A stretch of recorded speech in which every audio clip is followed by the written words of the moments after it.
GSK న్యూస్కి స్వాగతం. మేడ్చల్ జిల్లా నిరుపేదల ఇళ్ల జోలికొస్తే వదిలిపెట్టం.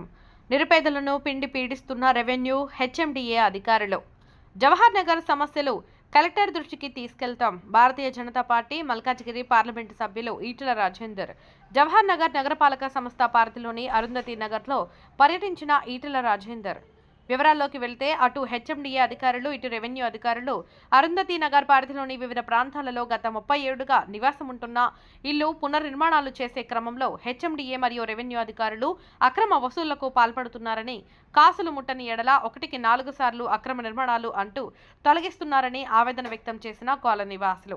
ఈ సందర్భంగా ఈటెల రాజేందర్ బాధితులను కలిసి భరోసా కల్పించి అరుంధతి నగర్ ఎదుర్కొంటున్న సమస్యలను కలెక్టర్ దృష్టికి మరియు రెవెన్యూ మినిస్టర్ దృష్టికి తీసుకెళ్తామని కాలనీ వాసులకు హామీ ఇచ్చారు.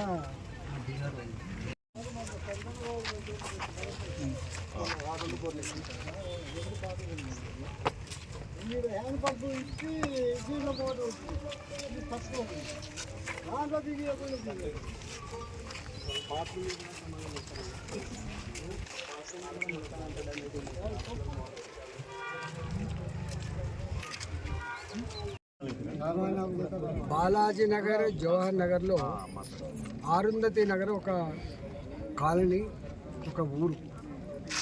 1998లో 1998లో కుటుంబ నియంత్రణ చేసుకున్న వాళ్ళకు, దళిత కుటుంబాలకు ఇక్కడ 60 గజాల చొప్పున 80 గజాల చొప్పున పట్టాలు ఇవ్వడమే కాకుండా ఇందిరా ఆవాస్ యోజన కింద ఇక్కడ ఇల్లు కూడా వాళ్ళు కట్టుకోవడం నివసిస్తున్నారు.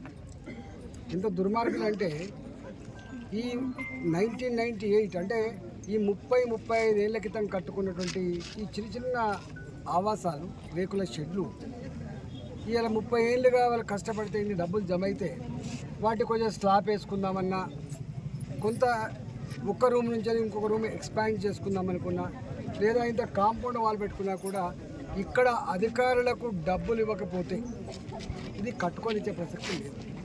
ఇవన్నీ వాళ్ళకు కూడా వాళ్ళ స్వయం, ఇవి వాళ్ళకి ఇచ్చిన బాపతే. గా మధ్య కాలంలో కేసీఆర్ కూడా జీవో నెంబర్ 58, 59 కింద కూడా కొంతమంది రిలీజ్ చేయడం జరిగింది. ఇవాళ అకారణంగా వచ్చి రెవెన్యూ అధికారులు, ఇక్కడున్న ఆర్ఐ కానీ, ఇక్కడున్న ఎంఆర్ఓ కానీ, ఇక్కడ కాప్రా ఎంఆర్ఓ గారు, ఇటు కీసర ఎంఆర్ఓ గారు జలగల్లాగా ఆ పేద ప్రజలు 300 రూపాయలు 400 రూపాయలు కూలీ చేసుకొని సంపాదించుకున్న పైసలు ఇవాళ 50,000 రూపాయలు, 1,00,000 రూపాయలు ఇస్తే తప్ప ఇవి మీరు ఇంకో రూమ్ ఎక్స్పాండ్ చేసుకోలేరు, మీరు పాత దిప్పి కొత్తది కట్టుకోలేరని చెప్పి ఇవాళ బ్రోకర్లను పెట్టుకొని పని చేస్తూ ఉన్నారు. ఇవాళ గింత అంటే అడక తినేదానికంటే ఎక్కువైపోయింది. గా కూలి పని చేసుకుంటోళ్ళు, కూరగాయలు అమ్ముకుంటోళ్ళు, పండ్లు అమ్ముకుంటోళ్ళు, రోజువారీగా కూలి చేసుకుంటోళ్ళ దగ్గర తీసుకుంటున్నారంటే ఎంత నీచానికి ఒడిగడుతుందో ఇక దీన్ని బట్టి అర్థమవుతుంది.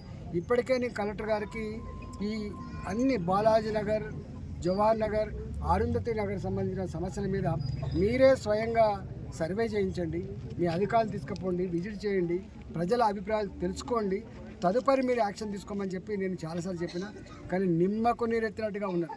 రెవెన్యూ అధికారులు ప్రజల కోసం లేరు, పేదవాళ్ళ కోసం లేరు, నోరు లేని జీవాల కోసం లేరు, పైరవికారుల కోసం మాత్రమే ఉన్నట్టుగా కనపడతా ఉంది. నేను మళ్ళీ కలెక్టర్తో మాట్లాడే ప్రయత్నం చేస్తాను. దానికి తోడుగా మళ్ళీ కొత్తగా ఇవాళ హుడా వచ్చిందట. హుడా వచ్చి మాది 250 ఎకరాల భూమి ఉంది కానీ వాళ్ళు ఫెన్సింగ్ వేసుకుంటూ పోతారు. అంటే ఇండ్లు కట్టుకొని ఇవాళ కరెంటు మీటర్లు ఉన్న వాటిని కూడా కూలగొట్టే ప్రయత్నం చేస్తున్నారు. డబ్బులు ఇస్తేనేమో 2 సార్లు 3 సార్లు డబ్బులు ఇస్తేనే ఉంటానే, లేకపోతే కూలగొట్టే ప్రయత్నం చేస్తున్నారు. మీ అందరి మీద, ఈ రెవెన్యూ అధికారుల మీద తప్పకుండా రెవెన్యూ మంత్రికి ఇవాళ కంప్లైంట్ చేసే ప్రయత్నం చేస్తా. దీని మీద కనుక యాక్షన్ తీసుకోకపోతే బహిరంగంగా ప్రజలతో పాటుగా ప్రభుత్వం సంగతి ఏంటో తెచ్చుకోవడానికి ఇలా అరుంధతి నగరు, బాలాజీ నగరే ఇవాళ ఒక కేంద్ర బిందుగా ఉంటుందని చెప్పి ప్రభుత్వాన్ని హెచ్చరిస్తాము.